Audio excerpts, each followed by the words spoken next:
And welcome. I'm so happy you're all here. This is really exciting to finally be back in person after all this time.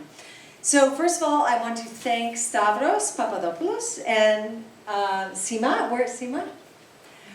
From TileDB for hosting us here at Venture Café. That was really generous of you, and we are really grateful. Also, thank you to Stratos Efthimiou, the Consul General of Greece in Boston, who's going to be speaking momentarily, and for the wine and for your support. And thank you to Michalis Bletzos, who's right there, who is doing the videotaping and supported us with the food and the bartender for tonight. So please, before everyone starts, if you haven't gotten a glass, please go up and get a glass. Thank you also for the support of MIT Enterprise Forum Greece, which relies on volunteers to serve as mentors and judges for their startup competition, which is one of the leading startup competitions in Greece. And they've just started their newest cycle, so if you go to mitefgreece.org, you can sign up to become a mentor or a judge. So I hope you'll do that. The Hellenic Innovation Network is an outgrowth of MIT Enterprise Forum Greece with a mission of accelerating technological innovation and entrepreneurship in Greece to fuel the economy and create jobs. HIN is a US-based nonprofit organization created with the support of the Consulate General of Greece in Boston to facilitate access to resources, partners, and best practices by building bridges between the diaspora and global tech hubs and the Greek tech community. Driven by an advisory board of global innovators, HIN disseminates startup news, broadcasts educational webcasts, organizes monthly CEO group meetings, which George organizes, and hosts in-person pitching and networking events like tonight. Last year, because of COVID, we had to go online, and we hosted 15 virtual events and had over 33,000 views. And those are recorded. If you go to our website, hellenic.org, you can watch any of them. We had some amazing speakers. You can also register at hellenic.org and get connected to the rest of our membership. So anyway, we are thrilled to be back in person, and thank you for your support. And I have to mention that under the incredible leadership of our Consul General Stratos Efthimiou, we now have a direct flight from Boston to Athens. And so hopefully this will fuel more sort of cross-border interactions. So with that, Stratos, you're next. Well, I'm covered. So, thank you very much, Marina. And I think that she deserves a louder applause. And 4 years that I have been working with this group, and I feel that there is a dynamic, and it's so good to be with you here again in person at Cambridge Innovation Center. This is an event also under the auspices of Greece 2020, so I think it's a great opportunity to celebrate the bicentennial from the Greek Revolution, promoting the technology revolution. So this is a very important event. Data analytics, it's probably the hottest subject in the industry, and I would like to thank personally each one of you, Lucille, for moderating, Nikos, Evanthea, George, and Stavros also for hosting us. This is, data and data analytics actually help us to make the case for probably the most important thing we have managed to achieve, which was the flight. It was 3 years ago, and it was within the Hellenic Innovation Network that we started the discussion, can we do it? Is it possible? And we decided that it could be possible because we had the data. It was thanks to George Zakaria, who produced the data and the clicks and all the internet searches, and we saw that from Boston to Athens we had more passengers, or as many as passengers as from Boston to Rome. So we started making our case. Initially nobody believed us, but we had the data, and the data were always there, and we are really happy that despite all odds, despite the 737 MAX crisis, the pandemic, other problems in the industry, This crisis created also an opportunity for point-to-point routes, and especially from the Boston-Athens route, that we believe that it will help open greater ways of communication and synergies between Athens and Boston, which is the Athens of America. So enjoy, and you know, we are really happy that we have managed to help all this activity.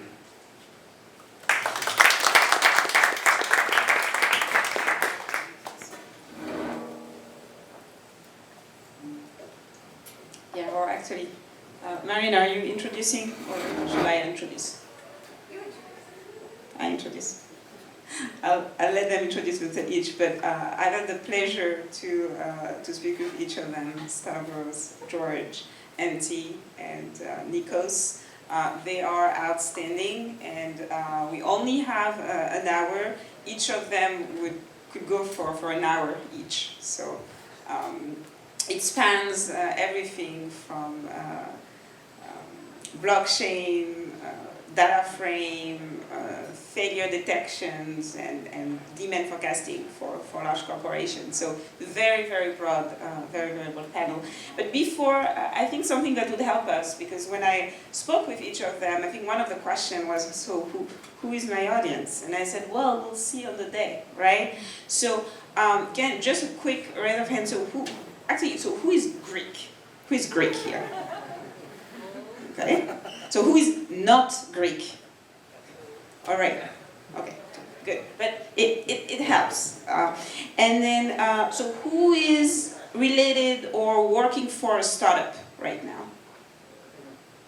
Yeah, Marion, you should raise your hand. You. Okay. 1, 2. Okay. Good. And then who is a student or someone? 2 student. Okay. Good. I mean, you can raise it earlier, but it helps, at least for the questions or how you're answering them. It helps to know who is, Greek students or startup related. I think this will help a little bit with the conversation. So you each have very interesting career in data analytics,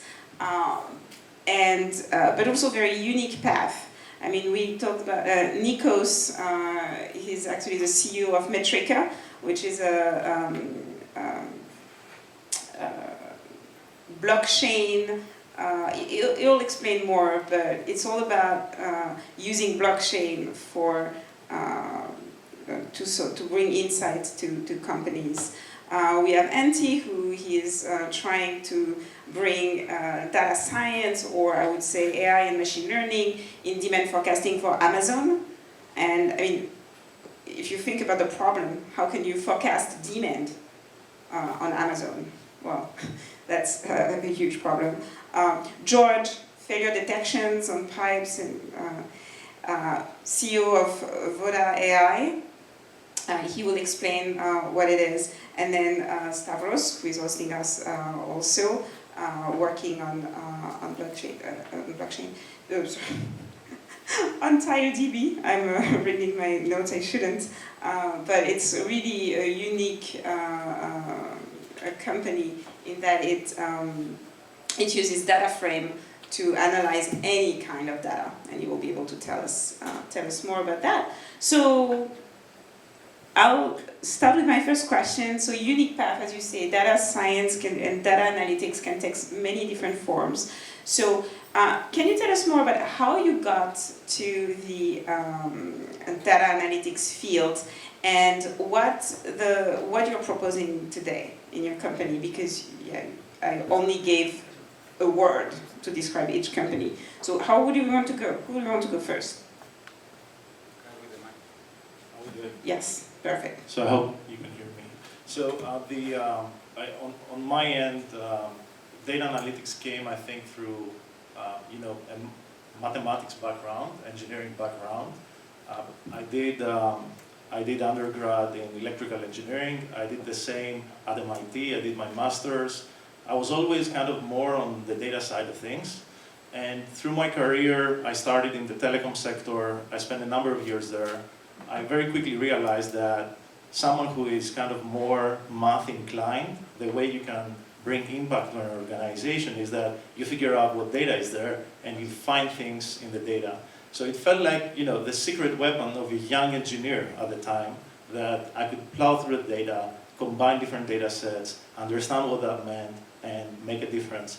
So very, very early on in my career, working for Vodafone, I kind of invented a system that could predict what DSL speed you would get at any given random address. And that was kind of the first exposure that I realized, oh, I can have an impact within the company I'm working with data. And then founding Metrica, I realized that blockchain networks, the way they work today, there isn't any good way of figuring out what the health of the network is. And I thought, oh, this is a very exciting problem. How do I solve that? And I did what I always knew: go back, find the data, and find the source. But why blockchain? Like, how did you came to that? So blockchain came kind of, I would say, through discussions with investors and with people in the community. So I was trying to figure out whether I could predict the health of telecom networks, and I had seen similar things for tier 1 service providers, companies like AT&T, Comcast, Verizon, CenturyLink, and I knew there was data signatures in big data lakes that are being created and that you could make sense. And then as I was discussing, I said, oh, I want to do that in the telecom sector. And I met with a person who now is our chairman and became my first investor as well. And he said, why do you want to solve a problem that's of the past? Why don't you solve something exciting of the future? And I kept probing him. And I said, what does a problem like that look like? And it was mid-2018, and he said, have you looked at the blockchain space? And I said, oh, that sounds interesting. Let me look into it. And I started looking into it, and then I found the problem that we're solving today.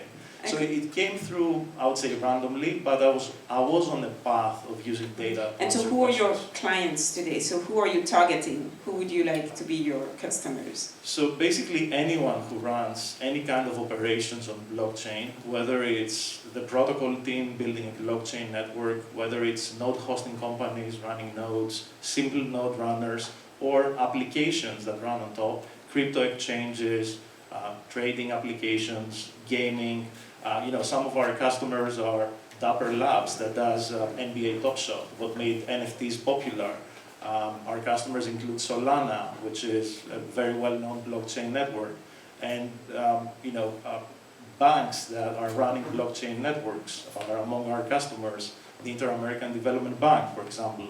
So there are, I think anyone who touches blockchain in an operational way becomes the customer. No, this is fascinating. Let's move on to Anthony, so we have a chance to hear everyone here. So can you, do you want me to repeat the question, or you're good? I think I got it, yeah. Although I'm not a CEO, like I feel a little bit, weird with these two founders. But anyway, so my name is Avanthi Tapiri. I'm a data scientist at Amazon right now. So I'm in the corporate finance organization. My team is called Global Financial Technologies. And basically what we're doing is what Lucille mentioned.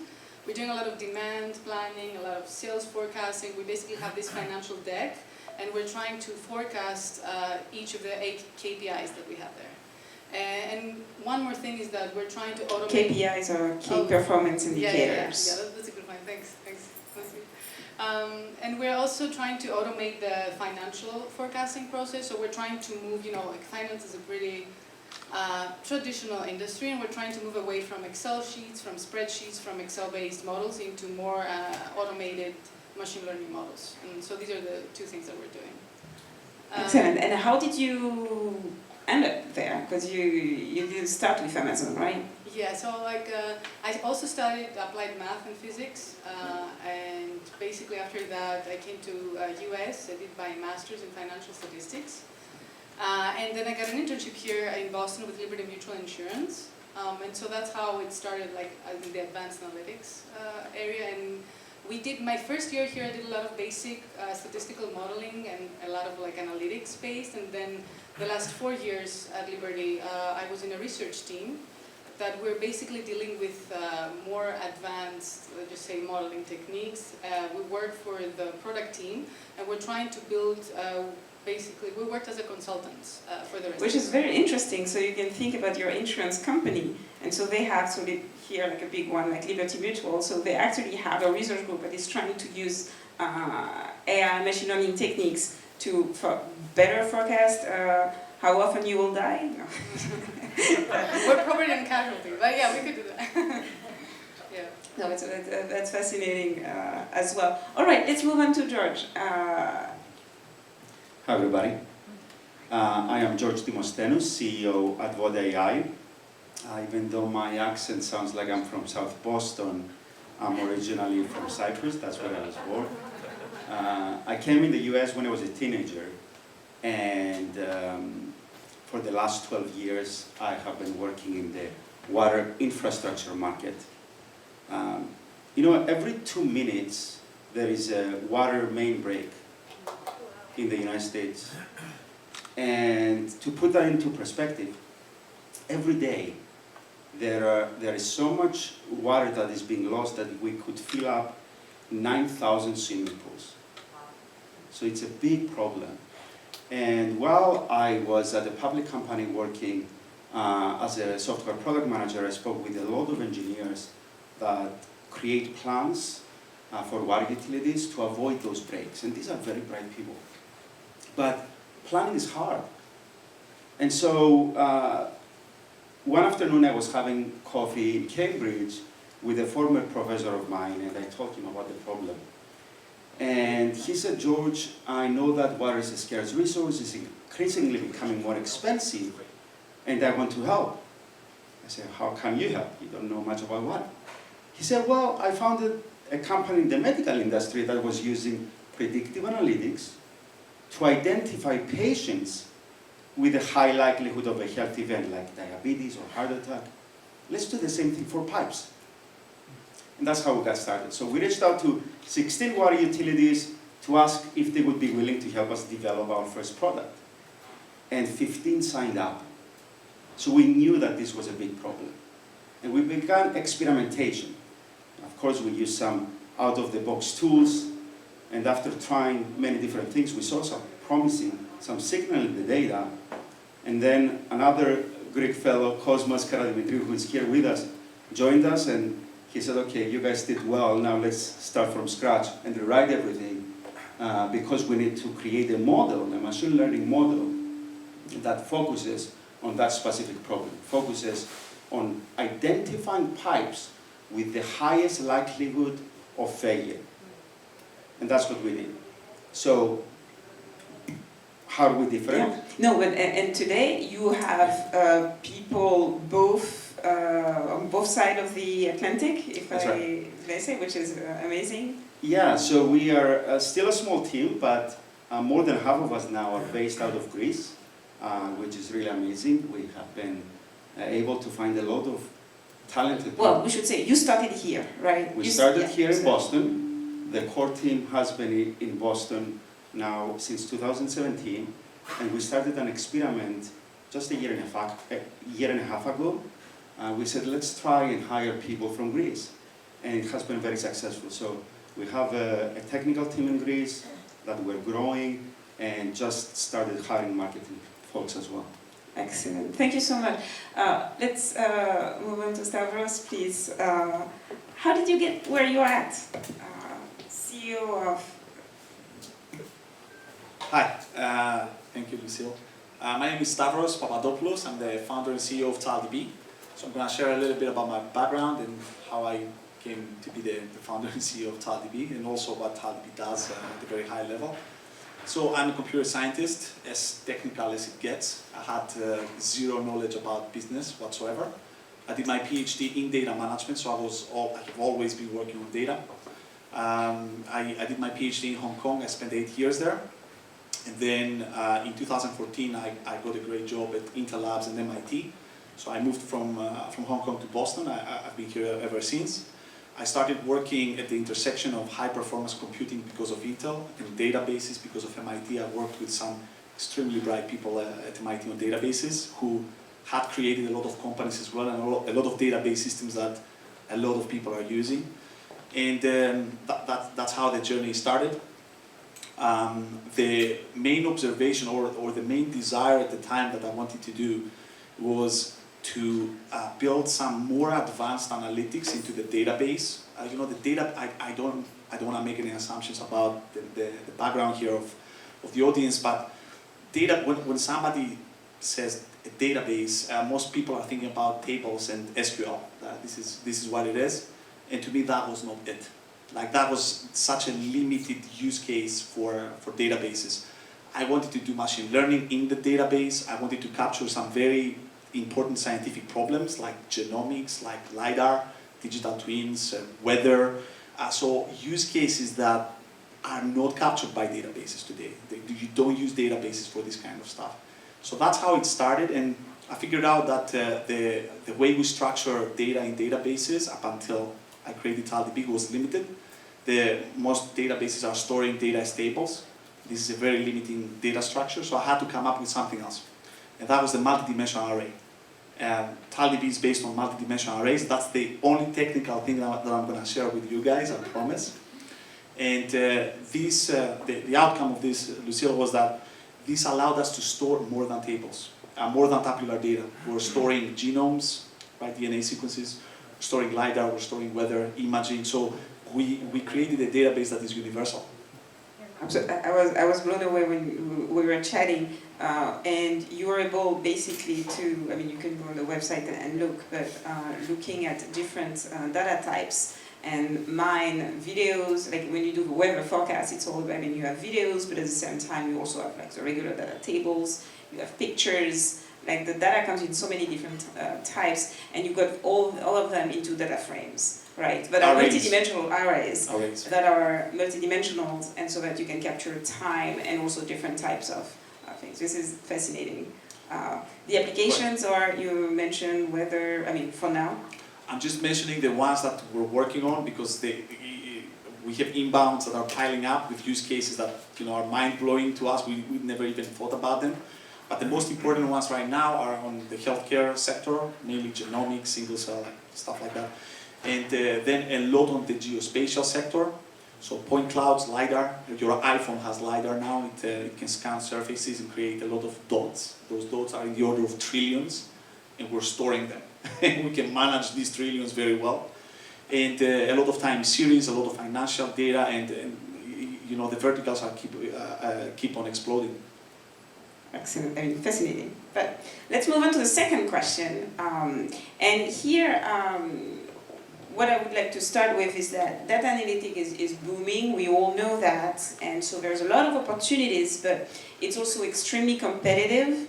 You probably know that better than anyone else, that the technologies that you're developing might become obsolete tomorrow with someone else coming up with a better algorithm or a better solution than yours. So it's probably difficult to stay relevant, and my question to you is, what are your strategies to differentiate yourself and stay relevant despite the competitiveness?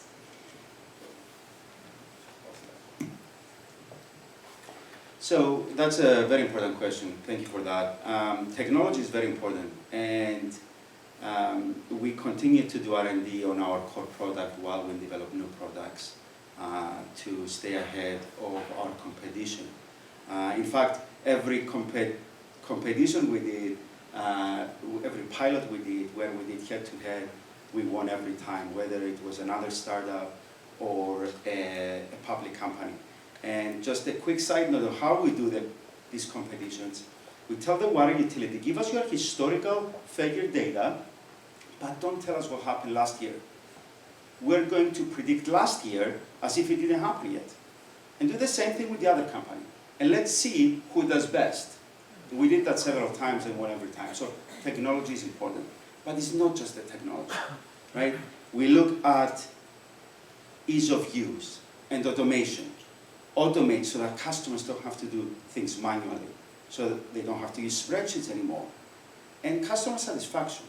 One of our values is obsessing over customer satisfaction, and we are borderline there. Because we think that customer happiness, Amazon does it the best, is very important.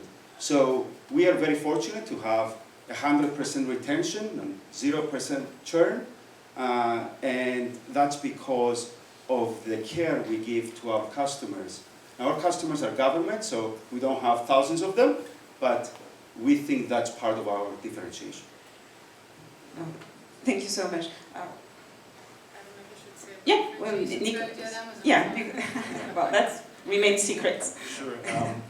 I think it's really important what you mentioned, George.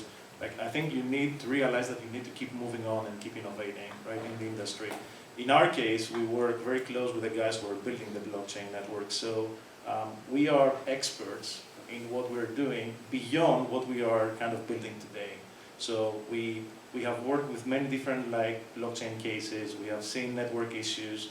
We have an expertise that goes above and beyond our current product set. And that means that we think about the future. And when we go to customers, I think the first realization is that we propose to them 10 or 20 different things that they have never thought about. And that comes from the experience of working across the entire blockchain industry. So I think it's really important to have deep expertise in your sector so that you can keep identifying not only the problems that exist today, but extrapolate what are the problems that your customers don't know but are going to face in 6 months, in a year, in 2 years, and build towards in that direction. So I think that's really important, and business-wise, I think that informs your go-to-market strategy. Who are the smartest customers that you need to be working with, who are ahead of the curve, who can help your thinking about what's the problem that the mass doesn't realize and that everybody will need in a year. So I think it's that combination. And how do you actually maintain that excellence with your research team? Like, how do you make sure that you're on top of everything blockchain, for example? I think part of it is that we hire people who are curious on our side. So we hire people who want to find problems, who work... So it's all about the people, right? You need to have the right people. It comes down with the people, and I mean, obviously the clients, working with the right ones, but it has to be your internal capability to lead the client into the problems, to listen and have the listening skills to realize what the problem is, and ask the questions that nobody else is asking. So I think it comes down to hiring kind of inherently curious people who love the space, understand it, and can be thought leaders. Excellent, thank you. A few last words, Stavros, on this one? Yeah, absolutely. So, fortunately for us, this is part of the value proposition of TALDB, how to stay relevant in the future. We call this future-proofness, and it's a core capability of TALDB. So the way we did that, actually, let me tell you the problem if you don't do it, and I'm not talking about just being, taken over by competition. I mean, from a technological standpoint, if you try to overfit one solution for a very specific thing, which is exactly what we are addressing, purpose-built systems, the entire market is working on purpose-built systems. Well, Amazon is telling everybody build a database for every single thing. We say the exact opposite, okay? The exact opposite, with a lot of risk, because if it's also an economical thing, part of economics. If you want to create a startup, I don't know how many of you guys have created your own startups. You focus on a very small niche. Like, that's how you start. You start with something very, very specific. But this is also risky, because if you overfit it to a particular domain, a particular use case, then when this use case expands, you become irrelevant. So I took the exact opposite direction. I said I'm going to create something which is extremely generic, extremely foundational, which adapts very easily to every single domain. But if something new comes up, a new type of storage backend, SSDs versus an object store on the cloud, that made a lot of startups irrelevant because they were over-optimizing for SSDs, for example. Well, we optimized for everything. We made everything modular. The storage backend, the compute, the interfaces, everything is modular and therefore extensible. Excellent. So not all your eggs in the same basket, and try to diversify your offer. So now, question. I think there were a few here, but there are a few students here. But the question, I think, or your answers to the question can help pretty much everyone here. It's, what advice would you give young students or entrepreneurs entering the field of data analytics. Where should they focus on? Because I mean, data analytics is a huge field, and there's a lot of excitement about it. What would you tell them, or tell the next entrepreneur in data science? So let me give it a try here. I think to me what is interesting is the problem that you're solving. I think you need to be passionate about the problem that is out there. So I think data analytics is, a skill, is the means of solving something, but where it starts, I think it's that flame that you get passionate about it, you read about it, you ask people, you talk to people about it, and you say, it cannot be done that this is happening that way. It cannot be done that nobody knows how well a blockchain network works. It cannot be done that water pipes break and they cannot predict them. These are types of problems that you keep thinking. And I think someone at one point described it, it's similar to like falling in love with a problem. You get obsessed and you keep thinking again and again. And at that time, I think you go back and you say, I have to do something now. And you put something together, you try to solve it. And at that point, I think data analytics skills come handy and you can solve it. The other way around, I think, is tricky. When you try to apply something you know and search for a domain, you might end up with a small problem. I like the other approach, which is big problem, passion, and then find what it takes to kind of solve it. And I'm sure data analytics will be part of it. I know, this was my takeaway, I think, when we spoke passion. If you are not interested in the end or finding something, learning all the data analytics, you probably can It's such a long and difficult journey, building something, that analytics is just one part of it, and it's the tool. So you have to make sure that whenever you are disappointed, that you go through the lows, that passion keeps you going. You realize that you're on the right direction, and you keep doing it. Excellent. Andrew, would you like to have a... Yeah, so I'm going to talk more about my journey, and like, for example, if you're looking for a job in data science, you need some sort of advice. So for me, it was, there are definitely the technical skills that you need to have, or you can have, basically. So I read somewhere, and like people at Amazon, they always joke, they say the data science job description is like a wish list or a wild card, just because there's so many things, right? There's like stats, machine learning, data prep, visualization. Of course, you're not going to know every single thing. And I think the most important thing is like match, your technical skills, basically combine this with your soft skills and communicating and collaborating with other people in order to gain all the knowledge or basically work on your development opportunities.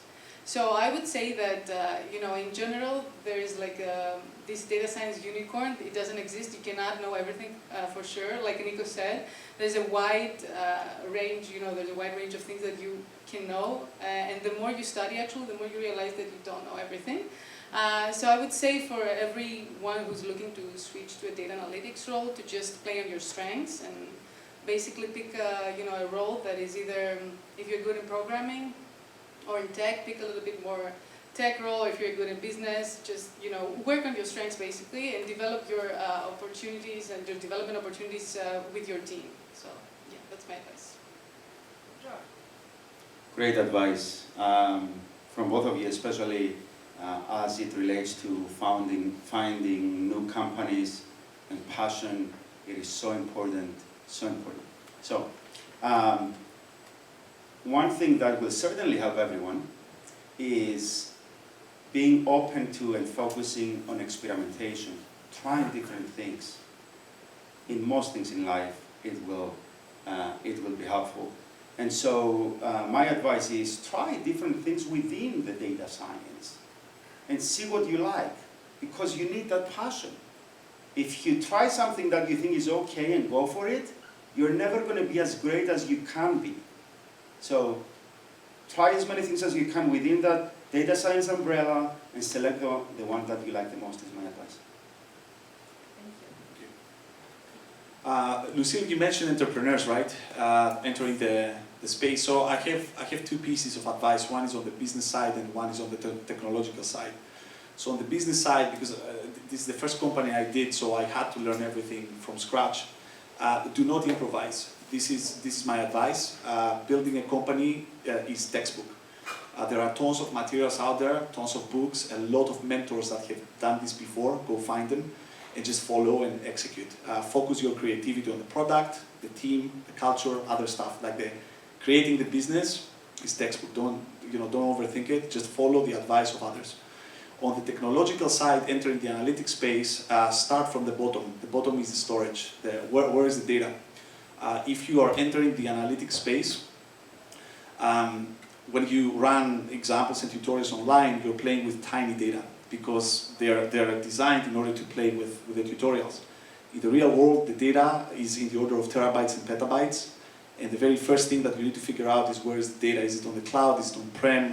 Are there any governance guarantees? So before you even get to the sexy things, machine learning and all of that, start from data management. So these are my 2 cents. Oh, excellent. Don't reinvent the wheel if you start your business. Follow the elder and then check the data, right? Make sure you have good quality. So moving on, actually on the actual techniques that are bound to have a large impact in the future. Data analytics is huge, and we've heard like AI, machine learning, deep learning. Where do you think the field is going, and which one are going to have the largest impact? And I want to have a side story because I think Nikos was the one, and as you answer, you can bring this back. But we don't do machine learning for the sake of machine learning, or we don't do deep learning for the sake of deep learning, because it could happen, even like when you do demand forecasting, that actually the best model is the simplest one, which is a simple regression or panel that will actually yield the best results. And yes, you wanted to create an AI company, but your best model is just a regression. And so what do? No, actually, well, going back, this is just an anecdote because I know that Nikos was passionate about that. But so what do you foresee for the future? Let me say this. I mean, although we could be throwing the term AI for our company because we do anomaly detection, we do a number of things that pertain to machine learning. There hasn't been any reason for us to do so far. I think if you are solving a problem that is a big one and that people realize the core value, you don't need to leverage the terms there. So the way we think about it is that what are our client needs, listening to them, extrapolating the problems, and then we go back and we say, oh, does that mean combining different data sets? Does that mean correlating? Does that mean doing regression? What is the right data technique to solve the problem? And in some cases, and I'm sure other people will talk to it, you use machine learning and you don't know why the box is doing what it is supposed to be doing, so then it has some limited use. So we are very much kind of client focused on that part. I think I agree with Nico so much, like you said it perfectly. No, seriously, especially at insurance that I was before, we need to have some sort of interpretation of the model, because if we don't deep dive into the model, not going to be able to explain the model to the regulators, we're going to have like a lot of issues. So I think one important thing is like always framing the problem first, and also define the metrics of success, like being able to evaluate the model that you're building. Otherwise, you're gonna end up in a way, and in some results that they're the best case is inconclusive. The second one is they're wrong results. Sorry, this was the question, right, Lucille? I just wanted to. No. There's no. I want to be guiding, but and so what do you foresee as a technique for the future? And we can move on to George. Like, what do you foresee as the best technique for? Yeah. So great points. I think that the future is data science, and it depends on the problem to figure out what subset of data science needs to be used. So as an example, we use machine learning to identify pipes, water pipes, that have the highest likelihood of failure in the future. Well, recently, we started doing using a similar method for wastewater pipes, which is in a different vertical. And soon, we will be releasing a product that uses similar but different techniques under the data science umbrella to figure out which pipes have lead so that we can take them off of the ground and we have safer communities. So the future is data science, and the problem will define what the solution will be, which is consistent with what the rest of them say. Exactly. Yeah, I can't speak much to the techniques that I foresee specifically for machine learning and AI, but I'll tell you a couple of problems that I'm seeing so I can foresee a stepping stone towards having new techniques in machine learning. So as I mentioned before, we work on many different domains, right? From healthcare to telecoms to satellite imaging to weather and so on and so forth. So those domains have started slowly to adopt machine learning. Machine learning is not in production just yet. It's getting there. Most of the research divisions are working on it, and slowly they're moving it into production. Now, machine learning is very foundational. It has very specific tools. It's mostly math, like linear algebra. So it's very, very foundational. So regardless of the domain and regardless all the jargon, the terminology, like, you know, between bioinformatics, for example, and I don't know, location services, I foresee some normalization. Like the data has to be normalized. And this is what we do. We're saying that this data can be unified in one structure, whether it comes from telecoms or from hospitals, because the machine learning techniques are the same. And they operate with the same primitives. So I foresee this normalization in the data. One thing I want to add is that, you know, as simple as it sounds, and I'm sure the same is the case with George and Voda, one of the core advantages that one can have is that if you get early into a space, you have data that goes so far back and from so many customers that then you have the luxury of doing whatever you want on top of the data. So, and you understand the metrics so deeply, what they do and what they are, that you're in a much better position to apply the technique that you want. So it's not, I think the algorithmic part is the problem that you need to solve, but I think getting access to great data sets or, you know, having a unique data set is kind of probably, I think, provides a competitive edge on things. Very good. So, second to last question, so and then we can open it to everyone's question. But are there risks in using AI? And here I'm using the word AI specifically. And I want to bounce on something that Anthony said about, oh, if I cannot explain my model, we won't be able to use it for forecasting. So I would like to understand more what are the risks of using AI, deep learning into your business, if there are any. Yeah, I think that there's this, again, term, I learned all these terms at Amazon. AI FOMO, that's how we call it. It's like fear of missing out, you know, like that you will, being left out by all the cool deep learning techniques, basically, by using, you know, the classical linear model, generalized linear model, all things. Anyway, so my point is that sometimes, and I'm also guilty of that in the past, you want to try the different and the new algorithms that they're out there, and you know, you're like, oh, I have to try it, I have to put it on my resume or whatever, I just want to see how it is. And at the end of the day, it's not the best model you can use. And if you're not able to explain it, even for insurance, that, you know, there are regulations, but even for finance now at Amazon, like the stakeholders, they want basically details of why the model is like that, why the forecast is like that. And so deep learning is cool, and I'm sure it's like useful for a lot of applications here, but I think it depends, again, on the application. And one more point of that is that just don't, you know, if you overdo it with the accuracy, you might end up overfitting a model, and you might end up modeling random noise or with no underlying patterns, and then you will have inconclusive results in the end. So again, I think the whole point is, like, once again, going to frame the problem, see what exactly you have, what you need to do from the mathematical point, and then go and look on the algorithms and, you know, pick the simplest one. Otherwise, you will end up with inconclusive results. Yeah. Excellent. And George, yeah. Yeah, to add to that, in our business, it's all about risk reduction, right? Not having failures, not having lead pipes. So risk reduction. Yet, one of our biggest challenges is educating our customers of what AI is. Some are engineers, but some are managers that don't have a technical background and believe AI is a black box that they don't understand. And if you don't understand something, it's hard to buy it. So it sometimes extends the sales cycle because we have to explain it. And that's one of our biggest challenges, and therefore a risk to our business.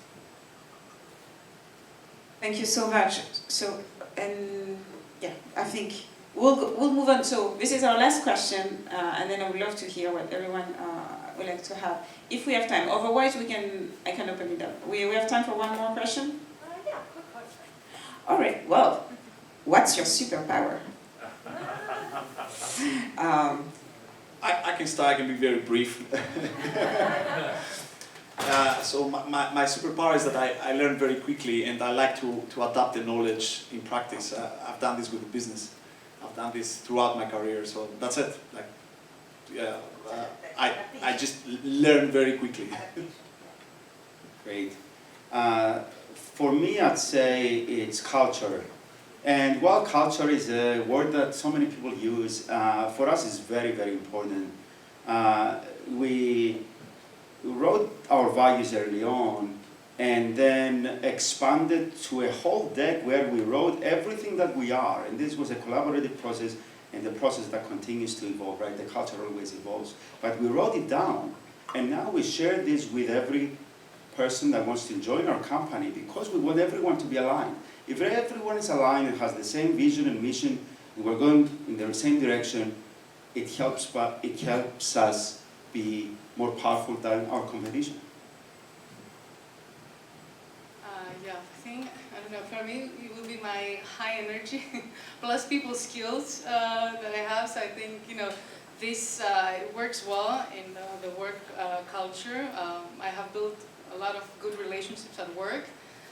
So I think, this helped me also develop not just myself, my career, and in general, I hope, it will bring even more, with collaboration and communication.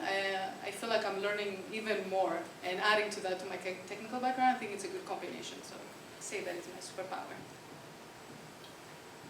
Well, in my case, I think, two things. The one is I care a lot about the problems that I'm solving. I'm curious in that sense, and I like to understand where things are going, how a field is being shaped, what's the future. I want to have this kind of, I don't have this predictive power, but I like thinking a lot about it and trying to understand as much. And part of it is listening, and listening what other people who are much smarter than me think of the space. And the second part, I think, is being humble enough to realize that no person is smart enough on figuring it out on their own. So the smartness is in bringing other people on the journey who are much more capable than you are and enabling them. And it comes down to you just being a man on a mission. That's what it is. Excellent.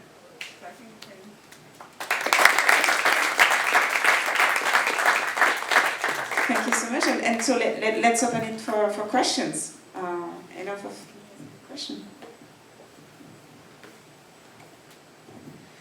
First of all, fascinating advice and insights. Thank you so much to everyone here. So I see a lot of people sort of getting into this field, and there's so many things that are done right, but also so many things that are done wrong. I'm curious if you could tell us about what are some of your pet peeves, what are some of the things that you sort of watch people doing wrong all the time, and how do you do it differently, and what should one avoid in those pitfalls of data science? Who starts? All right.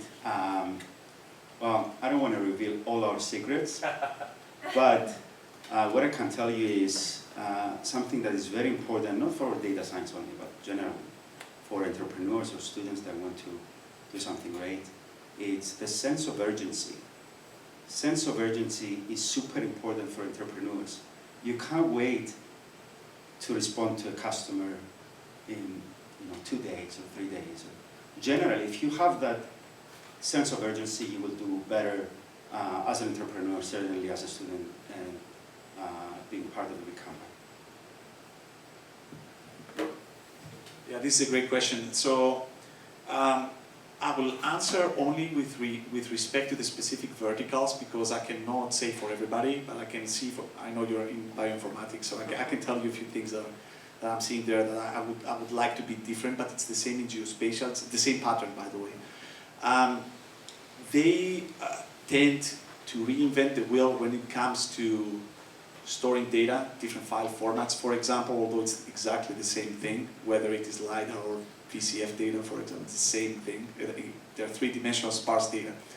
And they do hang up on the custom-made tools, very specific to the domain, and they're missing out on opportunities for data science, for using generic data science tools out there. If you use a specific library done by a very big institute only because this is the only library you know, well, you cannot use the rest of the stuff because they're not compatible. This is the thing we're trying to change. I want to add the same thing. I want to iterate the same thing, but more on like, basically, I feel that if you're just focusing on what's hot right now, like say deep learning, right, and becoming a subject matter expert in that, like this data analytics field is so broad that I think you need to have some sort of like generalized knowledge too, or like being able to pick up or read whatever. So whenever you see a problem, you will get like different approaches, not just one. I think the more you read and the more study what the algorithms are out there, you're gonna pick up different things. So if you focus on just one thing that it's really hot at now, I think you just limit your options and the knowledge in general. I'm tempted to answer on the company part, but I'll answer more on the data analytics part, on what they do wrong. I think whenever I hire someone, the thing that I keep thinking is, does this person collaborate and communicate well enough with others so that they can understand the shifting problems that they're facing? Because whatever technique they have, I have this picture from my years in consulting where I would see an analyst working till midnight, and that was because they were solving the wrong kind of problem. Whereas if the person listens and understands and knows how to kind of communicate and ask you for feedback, and there is this iterative process, then you make sure you're solving the right problem and you did much more efficiently, and that scales. Whereas everything else you can be, going into rabbit holes. What are some of the biggest challenges that you faced as you were either, scaling your companies or your career and things like what are some of the biggest challenges that you have to overcome to get to that, level that you're into? Wow, that's a good one. I should have added, do you want to, when you ask a question, do you want to say your name and present yourself? Yeah, sure. My name is I come from New York. I work for a marketing technology startup there, Action IQ. The founder is Rick, that's what he does. I've been there for 4 years. It's a Series C company. That's it.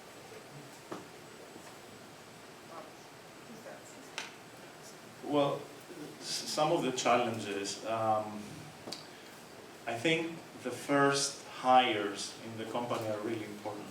I think bringing the right people on board and building a company with the right culture, it's like going on an expedition, and if the first person is not the right person who shows up, you're saying, oh God, how is this going to be like?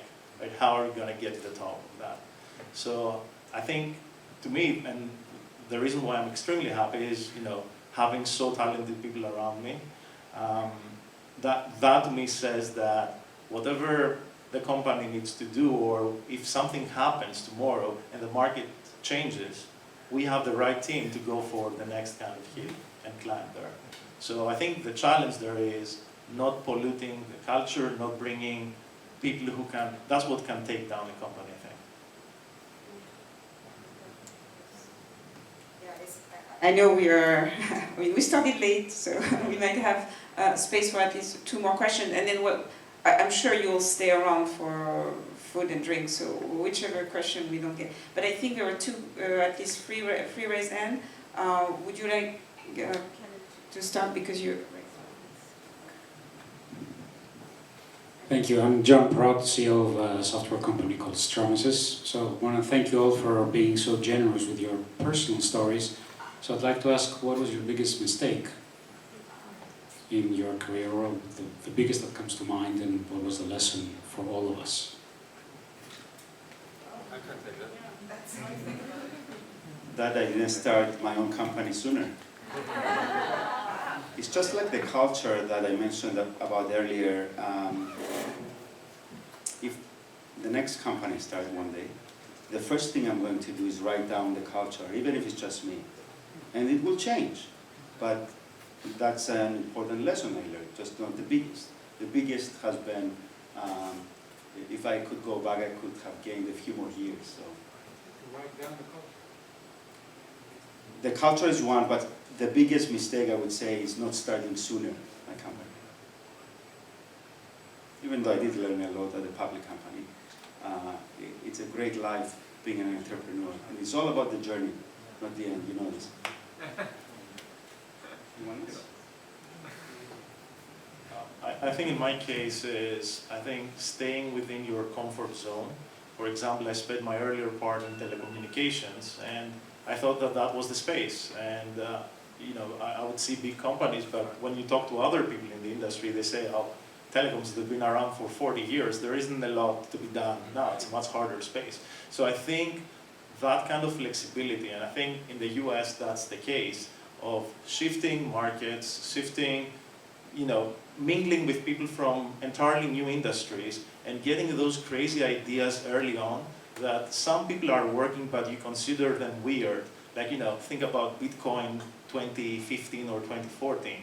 Like, those people looked like weird back then, but like jumping into those markets as a hobby, as a passion, I think that's the learning to me, that if you want to do something, you need to be jumping into things that look weird, you're not entirely comfortable, but you want to understand them and kind of join that journey.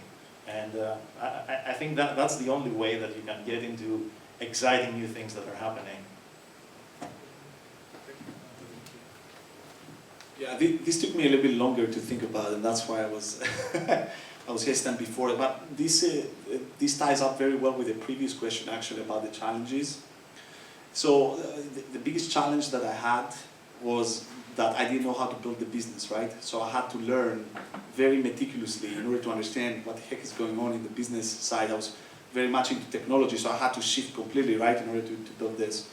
And I told you earlier that my superpower is learning. So this gave me the luxury to strategize very early on so that I avoid big mistakes. And then, of course, there were mistakes, but they were part of this lean process when building the startup, where you iterate multiple times. So I cannot say that there were mistakes. You see what I mean? Like there was tons of experimentation with calculated risks because of the way that I learned how to apply the business stuff that I learned in the books and from mentors. So tons of mistakes, but part of a process. So I can pick one and tell you that was a mistake that I regret. I regret nothing. It was part of an iterative process that kept us improving. Yeah, I don't know if it's considered a mistake that I should have done something, you know, I should have, for example, I think it's what Nico said about getting out of your comfort zone. I'm thinking all the time that, you know, the timing of my decisions. Like, mostly I think that is, you know, if it's a mistake, then maybe I would have done something sooner. That's what I'm thinking. But at the same time, you know, it's not actually a mistake because I stayed and I learned something, but if it, you know, like I would have changed, for example, I would have getting out of my comfort zone sooner. Maybe that was my mistake. Excellent. All right, so I think we have two other questions. Yeah. Yes, so I have a question, a little bit different one, because everyone on this panel is kind of basically the entrepreneurs pitching kind of technology, right? But you are the only ones. Sorry, so everyone on this panel, my question is specific, my question. Better? Is that better? Okay, my question is specifically to Avantia. Did I get your name right? Yeah. Okay, so my question is specifically to you. And it's really about, because everyone on this panel is basically on the tech side, doing companies and pitching to the buyer. You're the only one on the panel that is on technically the buyer side, right? So I guess I'm a marketer and I really want to know, what are the pitfalls companies like TileDB, Metrica, and Voda AI should avoid when speaking to the enterprise customer? What's your pet peeve as a buyer? That's a good question, actually. Yeah, I need to think about it. No, I will, not from the top of my mind, I would think that either, you know, like what we just said about generalization and specialization. So I think Amazon is like unique because we build everything in-house, to be honest, and this is, you know, the culture that you mentioned about it. But for all the other companies, from like when I was in Liberty, that we deal with like startups and like different type of businesses, I think the most important thing is what communication and like, you know, like what exactly we can communicate, first of all, correctly in order to be able to use your product, let's just say. And the second thing that I will add to that is more about if I can do, you know, if I can do one thing good with your product, but if I can also add like another service. Like I think at Liberty, for example, we would prefer, let's just say, companies that they wouldn't have a variety of services, but they would have one specific service that would add something to the business. So it's more, you know, it's like, it depends what you're trying to achieve. Thank you. All right, we had one, two. Okay. So let's go. You did the hard work. We'll do 2 questions. We have plenty of time. Well, It's wine and food. Yeah, venue-wise, we're good. Okay, you're good? Okay. I know very well what Metrica and what AI are doing, and it's kind of hard to avoid Amazon these days, so I'm just going to focus on Stavros today, who basically, essentially in his presentation, told us that he found the silver bullet in databases. Hard to believe, I guess, eh? Yeah. And he did that starting in an open source manner. I'm a minor user of TileDB at the lab. We have somewhere, it's doing something in our website. I don't remember exactly what. We're getting pervasive. Yes. Very nice. So, what makes you think that you are not going to be the next Mongo? You know, after the SQL databases, we had a lot of other databases, and now we came up with a nice story about the multidimensional arrays, but it's a hard story, as you know. And I mean, I looked at your website. Obviously, you're having a much more detailed presentation there, but there are tons of challenges. So, what do you think those are, and what is your target moving forward on development, and what was the use that surprised you the most of your technology? Yeah, the second is interesting for sure, but let me speak to the first. Please trust me that I was even more skeptical than you when I was building this company. So, and when I was pitching it, even to our team members, right? Because I have to convince the 40 people that comprise our team for this before I do the same for the customers. So it was as challenging as it sounds, okay, to convince people that this is the way to go. But here was the strategy. So first of all, in terms of Mongo and all NoSQL, Mongo was kind of inevitable for the following reason. People since the 70s were using tables, which was, again, the right thing to do, hands down.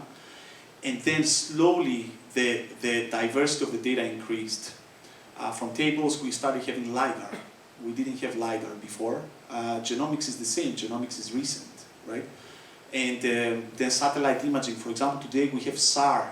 SAR is special imaging from the satellites that see through the clouds. We didn't have that stuff before. So when this kind of data came up, the practitioners could not store them anywhere. There were no tables to store this kind of data. So it was kind of inevitable to come up with something super flexible, we call it NoSQL, to fit this kind of use cases. And we did, lacking one thing, performance. Because this flexibility came at the cost of performance. So you can get by for, I don't know, a couple of gigabytes or a couple of tens of gigabytes for certain cases, but we're dealing with petabytes. When you reach that stage, you may say, yeah, I can still use Mongo, sure, but go check the Amazon bill when using those sharded instances of Mongo. Just a joke. So anyway, and again, it's a matter of cost, and it is a matter of how the scientist uses this data. The scientist uses arrays, like they use mathematical constructs, okay? They're not using NoSQL documents. So I'm not worried about that at all. What I was worried at the time was, how am I going to pitch this audacious, like a completely insane idea, even to investors, right? Today I raised over $20 million, and that was not easy. So my strategy, and this is also a piece of advice also for aspiring entrepreneurs, is that I did start with a niche. So I did say, I dumped it down in the beginning. I was not, I mean, Sima is our head of marketing, as she knows. But with Sima, we iterated on our messaging 1,000 times. We wouldn't dare call it universal in the early days. We were saying it's a multi-dimensional storage engine. And we went to the customers directly. Direct sales, not too much marketing on purpose, because this did not resonate at the time. So we captured genomics very well. We have marquee customers with petabytes of data. Did the same for LiDAR, we're doing the same for time series, we're doing the same with weather. Inevitably, people will have to believe it, that we can capture all of those use cases without being Mongo, being better. So this is that part. The use case that surprised me, I'll tell you the use case that surprised me, not because I didn't think that we can handle it, I knew it, but I didn't think that it's going to come up that early. It was financial data. You know why? Because we never pitched to the financial market, ever. But the financial market data is time series data. Very simple. It's one of our simplest use cases. Because the time is a dimension, we can slice it very fast. And we kept on getting, especially recently, we keep on getting inbounds from the financial, like hedge funds, for example. And this is surprising me because, you know, other people are saying, oh, you're very scientific, or you can't compete with Snowflake, you can't compete with Databricks. Well, those people are coming to us. And this is very surprising to me. So, yes. Hi, everyone. Is it on?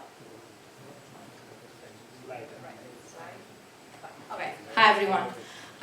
So last question is gonna be a little bit different. So my name is Olga Papa-Emanuel, and I'm a professor of computer science. And so we develop classes all the time about data science. And the students, they are in line waiting for introduction to data science, which takes them through the pipeline. Data storage, data cleaning, data integration, querying the data, SQL, Stavros will love that, predictive analytics and visualization. Which one of these phases of the pipeline you wish you saw candidates for the jobs that you are posting and say, okay, they should have known better, more than that. This is the most important, or, where should they focus more? Where do you think these classes should focus more? What do you see lacking in the candidates that you see today? That's a very good question. Nicholas, what's that? Sure. First of all, Alex is sitting right there, so you can send them directly to go to Alex for the interviews. I think the issue that we see is that, first of all, we want to see people who are in a startup environment interested about what we're doing. It's not about having someone somewhere buried, waiting for context, taking a travel ticket and doing something. We want people who are interested in the problem. Like, we have a take-home exam, they come back, they not only show us the quality of the code that they write to solve the problem or the pipeline that they're setting up, but they explain to us why they did it that way, why they were even curious to look at the data on what was there and challenge kind of the scope of work. So I think it's that curiosity that in a startup environment you want someone who can become part of the team, and if tomorrow their role even slightly changes and from data pipelines they have to do something else, they're curious enough and they know why they will be doing the other stuff. So I think that flexibility to us, alongside the solid technical skills, is what makes the difference. Yeah, for Amazon, I think it's pretty similar, like having basically giving you like a problem or data, and like how you're going to get into the solution, something like that. So, because we think that if you have like some basic understanding, you know where to look, because of course you're not going to know everything. So you know where to look, but you will have some basic technical skill set, or even like soft skill set, that will lead you into the conclusion of the things that we ask you. Yeah, I agree. I'm on the business side, not the technical side, but I can tell you that we give pose a problem as well during interviews. And we try to understand how they think. Cosmas does that every time, where it's not about the solution necessarily, it's how they got there, right? And are they curious enough? Are they, is there an art to it as well? Of course, the skill is very important, but can they go outside a little bit of what they learned during those courses? Yeah, all that, this resonates very well with me. I mean, coming from academia, right? And it's a difficult problem, you know, because in your position, you can't buy, you can't do anything other than generalizing. Like, it's impossible. What are you going to do? Like data science in, I don't know, GIS? This is just a fraction, right? It's going to be it's going to be a very good example, but it's just a fraction. So you will do exactly what you're doing. You will do a little bit of storage, you will do a little bit of databases. Absolutely, SQL is not going anywhere. By the way, we integrate with SQL as well. I don't want this to be, I don't want this to be misunderstood. You need to do SQL, but then you need to do the rest of the data science tools like Python, R, Julia, you know, even the up-and-coming stuff. It's inevitable. You're going to capture most of the things that you can, and then the rest will be taught in the companies, and that's what we do as well for certain verticals. Thank you. I think we should wrap up. Thank you all. Amazing.